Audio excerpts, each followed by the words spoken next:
Welcome back for another water break. Here's what's going on right now.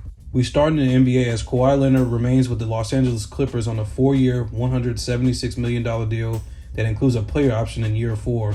He chose a longer deal instead of a 2-year, $82 million deal with a player option in 22-23, which would have made him eligible for a 5-year, $235 million max contract with the team. Now, despite his injury, the franchise is still staying loyal to him and is coming to his aid, especially considering obviously they have Paul George already signed to a 4-year, $190 million deal, which he agreed to last December. And I can see why they want to keep this tandem together, because Leonard and George last year had splits of 38-4 and 27-10-5 respectively.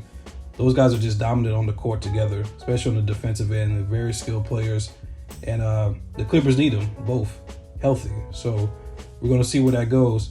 Now, my question to you guys is, do you think Kawhi will stay in LA for 4 more years? Now, speaking of injuries, we move to Indianapolis as Colts owner Jim Irsay does not want to rush Carson Wentz back from his injury, though he knows he's a competitor and he wants to be out there. Now, Irsay's comments come a day after it was reported that Wentz and All-Pro guard Quentin Nelson, who had the same surgery as Wentz, were both trending towards playing Week 1. Now, to me, this is all over the place right now, because back on July 29th, it was reported that Wentz was going to be out 5 to 12 weeks. Back on Wednesday, it was reported that he could play Week 1 along with Quentin Nelson. Now, who knows?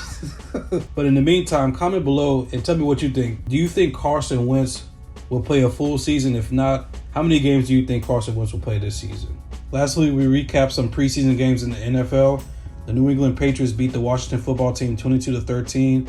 As the Pittsburgh Steelers defeat the Philadelphia Eagles 24-16. In the former game, Mac Jones was solid as Chase Young flashed with a hit on Cam Newton. And in the latter contest, Dwayne Haskins and Joe Flacco each had over 160 yards of passing and a touchdown. As I've said many times before, preseason is just nothing but a tune-up. It's just all about the future.